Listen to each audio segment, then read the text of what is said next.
सभी विद्यार्थियों को वंदे मातरम। मैं विकास श्रीवास्तव विक्रमादित्य आईएएस गोरखपुर के यूट्यूब चैनल पर आपका स्वागत करता हूं। प्यारे विद्यार्थियों, आज हम लोग आईएएस पीसीएस मेंस के आंसर राइटिंग सिस्टम सेशन में आज हम लोग मॉडर्न हिस्ट्री में यानी स्वतंत्रता संघर्ष में असहयोग आंदोलन लेंगे और हम लोग देखेंगे कि असहयोग आंदोलन में प्रश्न कैसे आ सकते हैं। हालांकि सारे प्रश्नों को ले पाना तो संभव नहीं है, लेकिन हमारा कोशिश ये रहेगा कुछ प्रश्न आपको बताऊं, कुछ फैक्ट्स भी बता दूं असहयोग आंदोलन का, ताकि अगर कोई भी प्रश्न आपके एग्जामिनेशन में अगर आ जाए बढ़िया, तो आप उस प्रश्न को आराम से हल कर सकें। तो आज हम लोग आईएएस के लिए क्वेश्चन आंसर सीरीज में आज देखेंगे हम लोग असहयोग आंदोलन, ठीक है। और असहयोग आंदोलन जो 1920 में प्रारंभ हुआ, इसके क्वेश्चन कैसे आते हैं हमें इसी को जानना है। और असहयोग आंदोलन क्या था, कब शुरू हुआ, इसके शुरू होने के पहले का उद्देश्य क्या था, कैसे यह स्थगित हो गया, इसका क्या परिणाम था। सामान्य में लोग इसके कार्यक्रम को जानते हैं, लेकिन इसके साथ जो रचनात्मक कार्यक्रम जुड़े हैं उसको बहुत लोग नहीं जानते हैं। तो आज हम लोग अपने इस क्लास में असहयोग आंदोलन का कुछ एनालिसिस भी करेंगे और एनालिसिस के साथ हम लोग क्वेश्चंस को भी देखेंगे। बहुत ज़्यादा क्वेश्चन तो नहीं हम बता पाएंगे, लेकिन हम आपको इसमें कुछ विश्लेषण जरूर करके दिखाएंगे कुछ प्रश्नों का कि उसमें क्या लिखना है। अब असहयोग आंदोलन क्या था। अगर ये कहा जाए कि असहयोग आंदोलन भारत में गांधीवादी युग का प्रारंभ था या कांग्रेस को गांधी जी के नियंत्रण में लाकर देश में स्वतंत्रता संग्राम को प्रारंभ करने का एक आधार बिंदु था, तो वो गलत नहीं होगा। एक तो असहयोग आंदोलन के प्रारंभ होने के पीछे कई घटनाएं भी थी, उसके बहुत सारे कारण भी मौजूद थे। और उससे एक बात और हुआ कि असहयोग आंदोलन से पहली बार कांग्रेस जन आंदोलन में पैदा हुई, यानी कांग्रेस एक जन आंदोलन बन गई। पहली बार पूरा भारत एक विशाल जन आंदोलन में शामिल हुआ। पहली बार लोगों को राजनीतिक शिक्षा मिला, ठीक है। और एक नए युग का प्रारंभ हुआ भारत के स्वतंत्रता संघर्ष में, गांधीवादी युग। यह वही समय था जब कांग्रेस पे एक छत्र वर्चस्व गांधी जी का हो गया। और वह समय भी आ गया जब एक बार गांधी जी के बात को जब कांग्रेस ने नहीं माना, तो गांधी जी को यह भी कहना पड़ा कि मैं भारत के बालू से एक ऐसा आंदोलन खड़ा करूंगा जो कांग्रेस से भी बड़ा होगा। कुछ दिन बाद, यानी आप इसको ऐसे कह सकते हैं कि यह वह समय था जब कांग्रेस पर एक छत्र वर्चस्व जो है वो किसका हो गया था, महात्मा गांधी का। तो आइए जाना जाए कि असहयोग आंदोलन क्या था। देखिए, आंदोलन तो शुरू होता है, लेकिन हम लोग ये तो जानते हैं कि ये हुआ, वो हुआ, कहाँ हुआ, कैसे हुआ। बहुत मेरे अनुसार से पहले ये तो जानना चाहिए कि असहयोग आंदोलन का टारगेट क्या था और असहयोग आंदोलन का मतलब क्या था, ठीक है। और असहयोग आंदोलन सविनय अवज्ञा आंदोलन से भिन्न कैसे था, और क्या लक्ष्य भी दोनों के अलग थे। क्या असहयोग आंदोलन का लक्ष्य अलग था, क्या सविनय अवज्ञा आंदोलन का लक्ष्य अलग था, क्या भारत छोड़ो आंदोलन का लक्ष्य अलग था। जब हम आंदोलन के विकास क्रम को समझ पाएंगे, तभी वास्तव में हम आंदोलनों का वास्तविक विश्लेषण कर पाएंगे। और यही न कर पाना एग्जामिनेशन हॉल में हमको स्पष्ट उत्तर नहीं बता पाता है। मैंने इस सीरीज को प्रारंभ इसीलिए किया क्वेश्चन आंसर फॉर्मेट करके मैं उसका लिखा लिखाया उत्तर बता दूं, हमें ये नहीं करना है। मैं आपके मन में प्रश्न को उठवाना चाहता हूं खुद। अच्छा चलिए, मैंने आपको 10 क्वेश्चन बता दिया, एग्जामिनेशन हॉल में 11वां प्रश्न आ गया। मैंने आपको 100 प्रश्न बता दिया, एग्जामिनेशन हॉल में 101वां प्रश्न आ गया। मैंने आपको 1000 प्रश्न बता दिया, एग्जामिनेशन हॉल में 1001वां प्रश्न आ गया। क्या मात्र प्रश्नों का हल कराने से आपकी समस्या दूर हो जाएगी? बिल्कुल नहीं। तो फिर मैं इतने क्वेश्चन को हल क्यों कराऊं? मेरा उद्देश्य यहां है कि मैं आपको कॉन्सेप्ट बता दूं, फिर जितने प्रश्न आए आप हल कर लेंगे। अब चूंकि समय का अभाव होता है और YouTube पे लेक्चर की एक सीमा होती है, इसलिए हम लोग जितना बताना चाहते हैं उतना बता नहीं पाते हैं। फिर भी कोशिश ये रहेगी कि आपको इतना जरूर बता दिया जाए कि एग्जामिनेशन हॉल में IAS का और PCS की मेंस परीक्षा में आपको मायूस ना होना पड़े। असहयोग आंदोलन 1 अगस्त 1920 को प्रारंभ किया गांधी जी का आंदोलन था, जिसका लक्ष्य था 1 वर्ष में स्वराज की प्राप्ति। माइंड करिएगा, गांधी जी ने लक्ष्य रखा था 1 वर्ष में स्वराज की प्राप्ति। और आपको जान के आश्चर्य होगा, उस समय के जितने युवा थे उनके मन में उत्साह आ गया कि अब वास्तव में कुछ होने वाला है। 1 वर्ष में भारत में स्वराज आएगा, अपना शासन आएगा। अंग्रेजों के अंदर में रहकर कम से कम आधी आजादी तो हमको मिलेगी। माइनस स्वराज जो है वो आधी आजादी था। अंतिम सत्ता तो अंग्रेजों के हाथ में रहेगी, लेकिन फिर भी हम शासन करेंगे। हालांकि मैं एक चीज और आपको बता दूं, चाहे स्वराज हो, चाहे स्वशासन हो, चाहे स्वराज्य हो, इसकी बहुत सारी परिभाषाएं हैं और इसको बहुत कोई परिभाषित नहीं कर पाएगा। हर व्यक्ति अपना अपना उसका अर्थ समझता था। अब होम रूल लीग आंदोलन, स्वशासन आंदोलन, लोकमान्य तिलक का कुछ और सोच था। गांधी जी का स्वराज उनके सर्वोदय से प्रभावित था, उनका कुछ सोच और था। जितने लोग उतनी भिन्नता विचारधारा की थी। बस आप इतना जाने कि ये आधी आजादी की मांग थी और हम लोग अंग्रेजों के अंडर में रहकर ही स्वयं शासन करने वाले थे, इसी की मांग थी। 1 वर्ष में स्वराज की प्राप्ति के लक्ष्य को लेकर इस आंदोलन को शुरू किया गया था और शुरू किया था 1 अगस्त 1920 को। यह गांधी जी के वर्चस्व का ही काल था।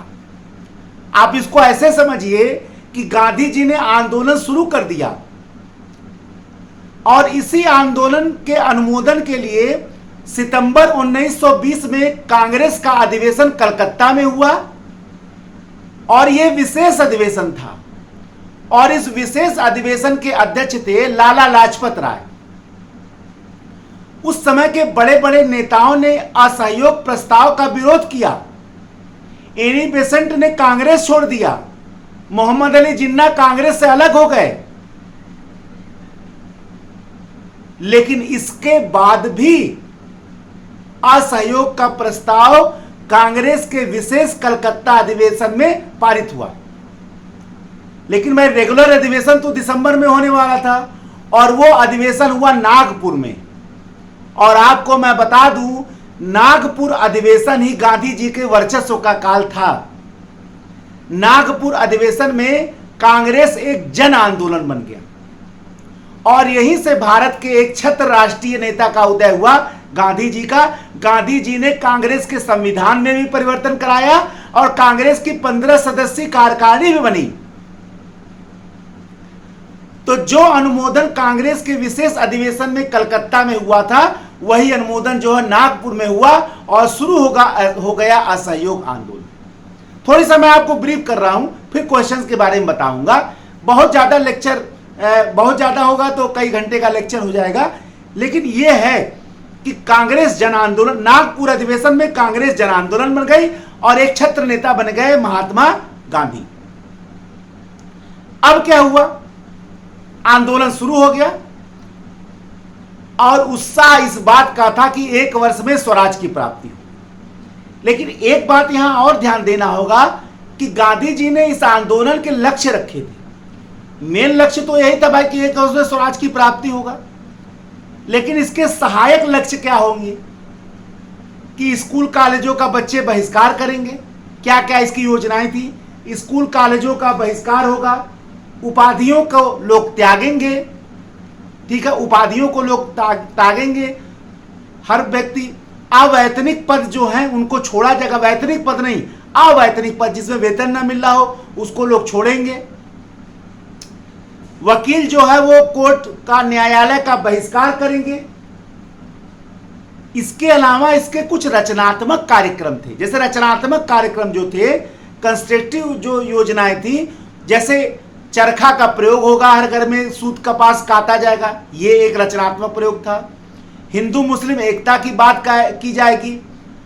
कुछ जो है राष्ट्रीय विद्यालय खुलेंगे, कुछ राष्ट्रीय विद्यालय, भाई राष्ट्रीय विद्यालय का मतलब ये था कि अंग्रेजों के नियंत्रण से नहीं होगा विद्यालय, ऐसे विद्यालय होंगे जो देश सेवक पैदा करेंगे, देशभक्त पैदा करेंगे और भारतीय संस्कृति और भारतीय सनातन विद्या को प्रभावित होंगे, ठीक है ना। अब इसका अर्थ बहुत लोग, देखिए एक बात आपको मैं बता दूं, किसी भी शब्दकोश का एब्सोल्यूट परिभाषा नहीं मिलेगा आपको, क्योंकि जिस व्यक्ति ने जैसा सोचा वैसा उसका परिभाषा पाया। ये आपको सोचना है कि किस तरह से मध्यम मान लगाकर हम एग्जामिनेशन हॉल में लिखें। कभी भी आईएएस की परीक्षा में आप एब्सोल्यूट उत्तर, एब्सोल्यूट अर्थ नहीं प्राप्त कर सकते हैं, बिल्कुल वही जो है। आप देखिए, आयोग आपसे प्रश्न नहीं पूछता कि फला किताब ने क्या कहा, फला लेखक ने क्या कहा। आयोग आपका विचार जानना चाहता है, यानी आयोग भी एब्सोल्यूट उत्तर नहीं जानना है। अब 10,000 लोग एग्जाम दे रहे हैं, परीक्षा दे रहे हैं, तो 10,000 अपना विचार लिखेंगे नहीं लिखेंगे, और एग्जाम और आयोग उसको एक्सेप्ट भी कर रहा है। तो वही मैं बता रहा हूं कि एब्सोल्यूट अर्थ नहीं कहीं मिलेगा, और न मैं आपको लकीर का फकीर बनाऊंगा, किताबी कीड़ा मैं आपको नहीं बनाऊंगा। अपने लेक्चर के माध्यम से मेरी कोशिश यही रहेगी कि आपके अंदर सोचने की क्षमता पैदा हो, आप स्वयं सोचे, क्योंकि आपका स्वयं सोच एग्जामिनेशन हॉल में आपको सफलता दिलाएगा। करना आपको है, आपको अस्त्र शस्त्र से कोई भी दे देगा, लेकिन अस्त्र शस्त्र एग्जामिनेशन हॉल में आपको चलाना है। तो आपको स्वयं इसको देखना है। मेरा काम है कि आपको एक कंक्रीट ज्ञान, एक यथार्थ नॉलेज दे दूं और आप उसका प्रयोग करें, लेकिन एब्सोल्यूट उत्तर की खोज मत करें, ठीक है ना। कि स्वराज का अर्थ गांधी जी ने ये कहा है, तो फला लोगों ने ये कहा है, सर ने ये बता दिया। नहीं, ऐसा नहीं है, जिसने जैसा सोचा। अब गांधी जी का स्वराज एक ऐसा शासन व्यवस्था होगा जिस पर लोगों का आत्मा का, जिस पर हर व्यक्ति पर उसके आत्मा का शासन होगा। बताइए, आत्मा का शासन का मतलब क्या हुआ, आप बताइए। अब ये तो एक यूटोपिया हो गया, काल्पनिक लोक हो गया, हर व्यक्ति पर उसके आत्मा का शासन होगा।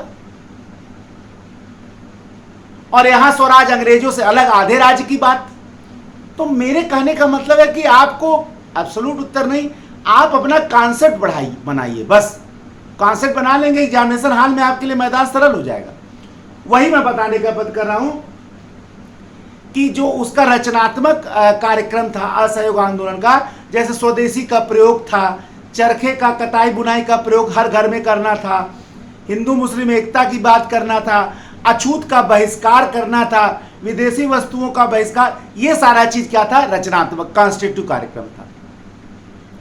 जैसे ही आंदोलन 1 अगस्त 1920 को शुरू हो गया, यहां माइंड करने वाली बात है, आंदोलन पहले शुरू हो गया, उसका अनुमोदन गांधी जी ने बाद में लिया।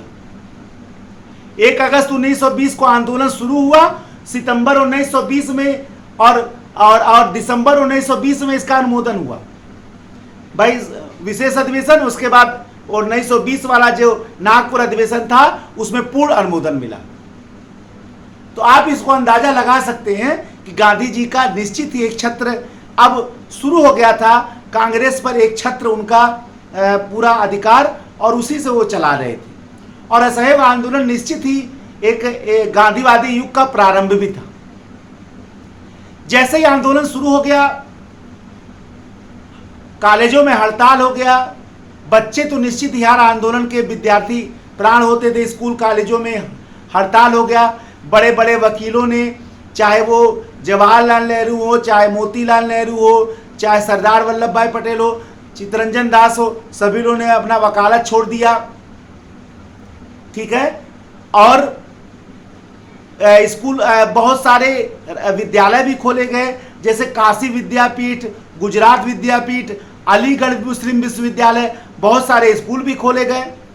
ये वो समय था जब लोग अंग्रेजों से असहयोग करना चाह रहे थे।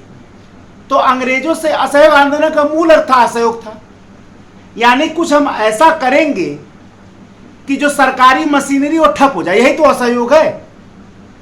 यानी सरकार को हम शासन नहीं चलाने देंगे अपने असहयोग से माध्यम से, नॉन कोऑपरेशन के माध्यम से, यही तो असहयोग है भाई। भारतीय कहने का क्या मतलब है कि भारतीयों के सहयोग से आंदोलन चल रहा था, सॉरी, भारत का शासन अंग्रेजों का चल रहा था, और हम वही सहयोग करना बंद कर देंगे तो सरकारी मशीनरी क्या हो जाएगी, ठप हो जाएगी। यही तो असहयोग आंदोलन था। और लक्ष्य था 1 वर्ष में स्वराज की प्राप्ति, और उसके बहुत सारे रचनात्मक कार्यक्रम और लक्ष्य तय किए गए। ठीक है। और यही नहीं, असहयोग आंदोलन के प्रारंभ होते ही स्कूल कॉलेजों में हड़ताल हो गया, बहुत लोगों ने अपना पद छोड़ दिया, बहुत लोगों ने उपाधियां त्याग दिया। गांधी जी ने आंदोलन शुरू होने के पहले स्वयं अपनी उपाधि त्यागी, कैसरे हिंद की, जूलू वार मेडल, बोअर वार मेडल, वो भी उन्होंने त्यागा। जमनालाल बजाज ने राय बहादुर का अपना उपाधि त्याग दिया। बहुत लोग, गांधी जी ने स्वयं इसका दिखाया कि हम खुद छोड़ रहे हैं। उनके अलावा बहुत लोगों ने इसको छोड़ा। इसके बाद स्कूल कॉलेजों में हड़ताल हो गया। अच्छा, एक बात, वकीलों ने भी, बहुत लोगों ने अपना वकालत छोड़ दिया, बहुत सारे स्कूल खोले गए, लेकिन इसका कुछ प्रभाव साइड भी पड़ रहा था। जैसे अवध किसान सभा और असहयोग आंदोलन के समर्थकों का एक साथ मीटिंग होने लगा, पता ही नहीं चला कि ये किसान आंदोलन है कि असहयोग आंदोलन है। ठीक है।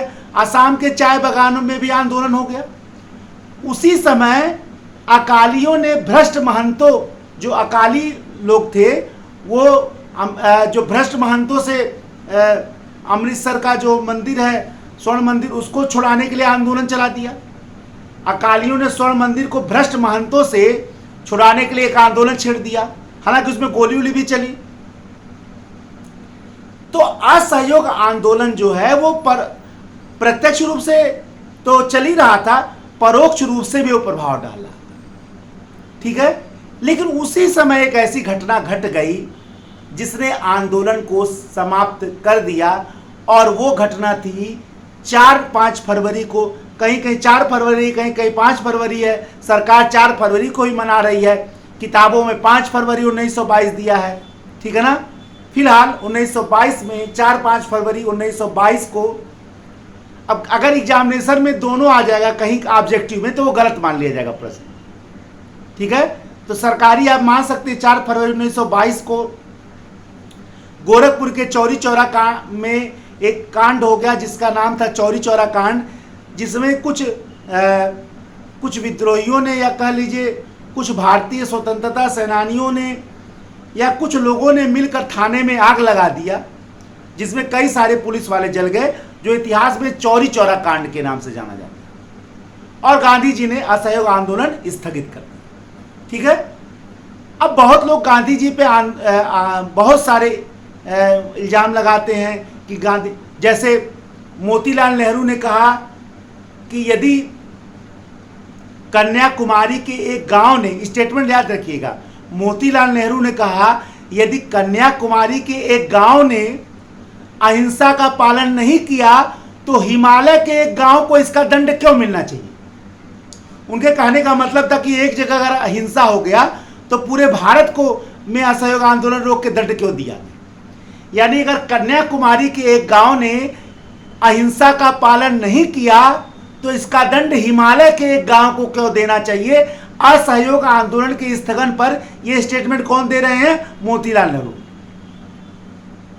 इसके बाद नेताजी सुभाष चंद्र बोस का भी एक स्टेटमेंट जो एग्जाम में बार बार आता है, ठीक इसी समय जब जनता का उत्साह चरमोत्कर्ष पे था, ठीक इसी समय जब जनता का उत्साह चरमोत्कर्ष पर था, वापस लौटने का आदेश देना राष्ट्रीय दुर्भाग्य से कम नहीं है। यह स्टेटमेंट किसका है? नेताजी सुभाष चंद्र बोस का। यह बहुत बार एग्जाम में आया है। फिलहाल आंदोलन स्थगित हो गया। बहुत लोगों ने गांधी जी के विरुद्ध जो है प्रस्ताव भी पारित किया गया, पेश किया गया, बहुत सारे चीजें हुई, लेकिन बहुत लोग ये कहते हैं कि वास्तव में आंदोलन केवल चौरी चौरा कांड से नहीं बना, बल्कि इसके बहुत सारे कारण थे। ज्यादातर नेता जेल में बंद कर दिए थे, सरकार का दमन तेजी से बंद कर दिए गए थे, सरकार का दमन चक्र तेजी से बढ़ रहा था, और आंदोलन सांप्रदायिक भी हो गया। जैसे मोपला विद्रोह, केरल के मालाबार में होने वाला मोपला विद्रोह सांप्रदायिक हो गया था। वहां के मुस्लिम किसान हिंदू भूस्वामियों के विरुद्ध सांप्रदायिक दंगा कर दिए। वो सांप्रदायिक दंगा हो गया, हिंदू मुसलमान दंगा हो गया। गांधी जी को वो भी लग रहा था। फिर जिस खिलाफत आंदोलन को लेकर इस आंदोलन को शुरू किया गया था, उसमें सेवर्स की संधि में कुछ संशोधन हो गया था, तो खिलाफतियों और कांग्रेसियों में भी फूट पड़ने वाला था। तमाम ऐसे बहुत कारण थे जो रियलिस्टिक कारण थे, जिसको गांधी जी को लगा कि आंदोलन बंद होना चाहिए।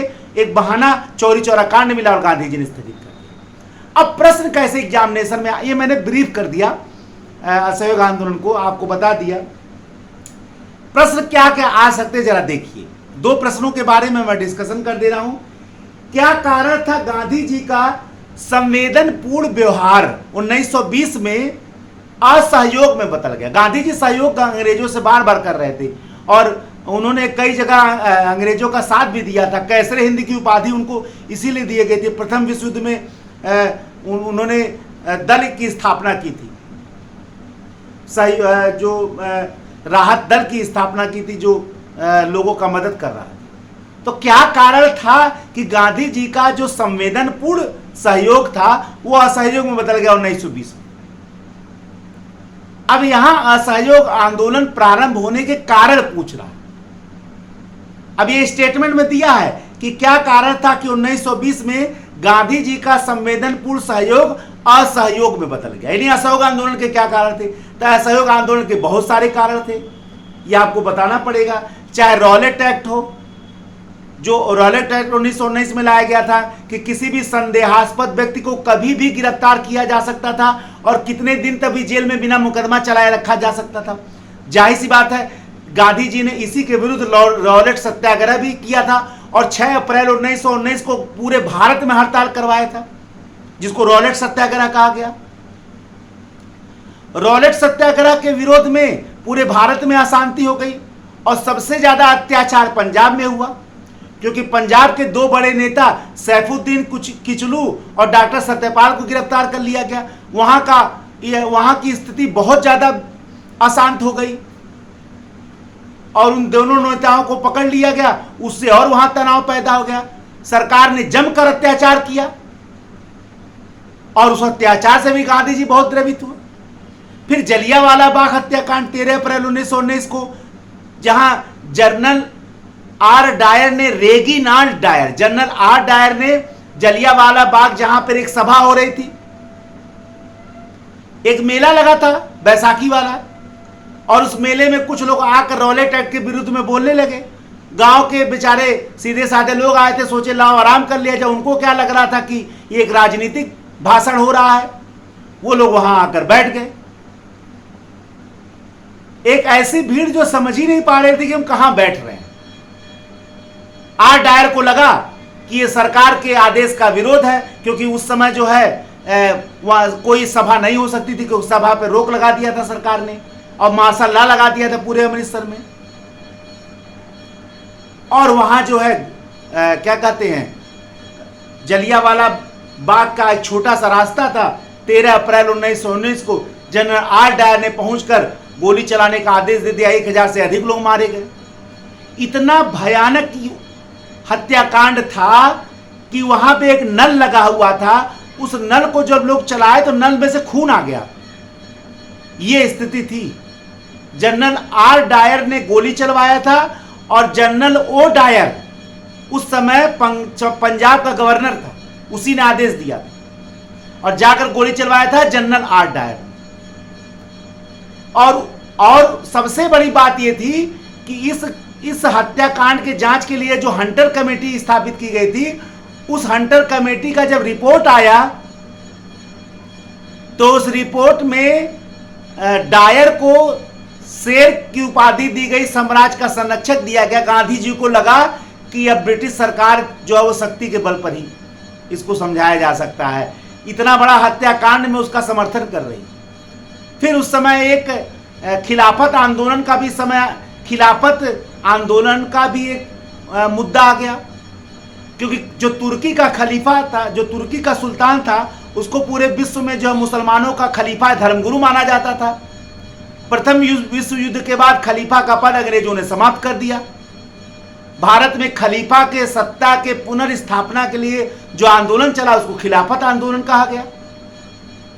गांधी जी को लगा कि हिंदू मुस्लिम एकता का यह सगय है, गांधी जी ने खिलाफत आंदोलन का समर्थन दे दिया। यहीं से धर्म को राजनीति में ला दिया गया और सांप्रदायिकता का बीज बो दिया। तो खिलाफत के प्रश्न को भी गांधी जी ने लिया था असहयोग आंदोलन में, ठीक है।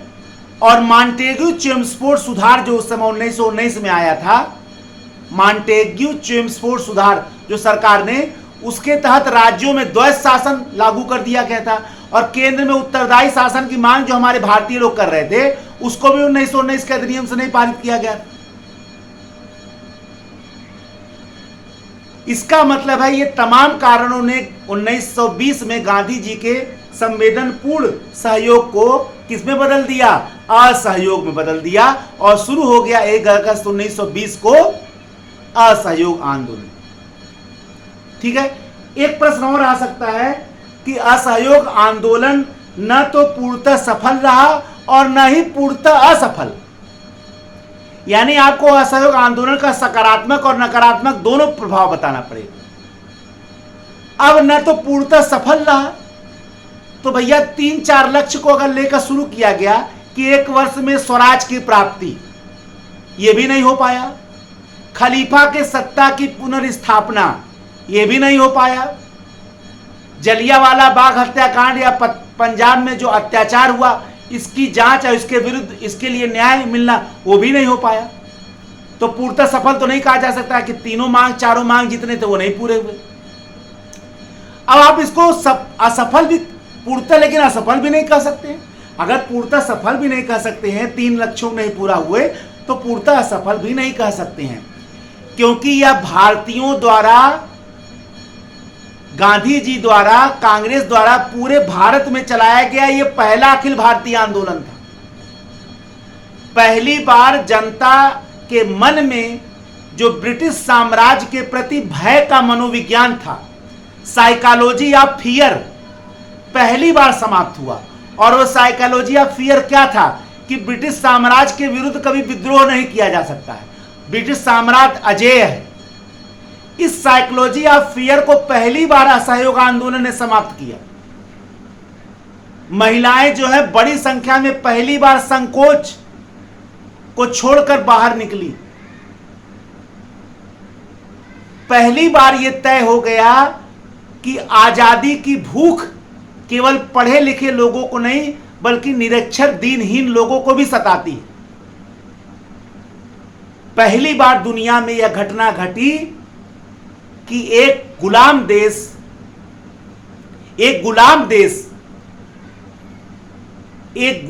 देश अहिंसक और संवैधानिक उचित तरीके से अपने मुक्ति संग्राम का प्रारंभ कर रहा था अपने देश के। ऐसा दुनिया के इतिहास में कभी नहीं हुआ था। हर जगह स्वतंत्रता संघर्ष जो है वो हिंसक ही हुआ था। जॉर्ज वाशिंगटन को युद्ध करना पड़ा अमेरिका की आजादी के लिए, लेकिन ये दुनिया के इतिहास में पहली बार हुआ कि एक देश अहिंसक और उचित साधनों का प्रयोग करके अपने मुक्ति संग्राम का कार्यक्रम प्रारंभ किया। और वो शुरू किया किसने? असहयोग आंदोलन। तो पूर्णतः असफल भी नहीं कहा जा सकता। तो आप सिविल सेवा की परीक्षा में आप जो लिखिए वो पूर्ण रूप से ऐसा नहीं कि बौद्धिक हो, भावनात्मक भी हो। आपके लेखन शैली में बिल्कुल लय होनी चाहिए। यह बात हमेशा याद रखिए कि सिविल सेवा की जो परीक्षा है वो केवल बौद्धिक परीक्षण नहीं है, बल्कि आपके भावनाओं का भी परीक्षण है। अगर ऐसा नहीं होता तो एथिक्स क्यों लाया रहता आयोग? एथिक्स तो लाना इसी बात का उद्देश्य था ना उसका, कि केवल बौद्धिक नहीं हो, आपकी भावनाएं भी नैतिक हैं कि नहीं, यह भी देखना है। आप कैसा सोचते हैं, आप कैसा महसूस करते हैं, आपका एहसास क्या है, परानुभूति के साथ समानुभूति भी है कि नहीं आपके अंदर, ये सारी भी सोचनी है। और आपको ऐसे लेखन शैली भी एग्जाम में लिखना है, और वो तभी होगा जब आप दिमाग के साथ साथ दिल से भी सोचें। और इसी के लिए मैंने इस कार्यक्रम को प्रारंभ किया है। इसमें मैं थोड़ी बहुत आपको जरूर बताता रहूंगा, ताकि आप दिमाग के साथ दिल के साथ भी सोचें और उत्तर आपका संपूर्ण। कितना मैं सफल हुआ आप कमेंट के माध्यम से आप जरूर बताइएगा। प्रयास बहुत बड़ा तो नहीं है, छोटा ही प्रयास है। कोशिश यही है कि आपको लाभ मिले, एग्जामिनेशन हॉल में आप हारे ना। एक नए लेक्चर के साथ मैं विकास श्रीवास्तव आपके समक्ष पुनः उपस्थित होऊंगा। तब तक के लिए जय हिंद, जय भारत, वंदे मातरम। धन्यवाद।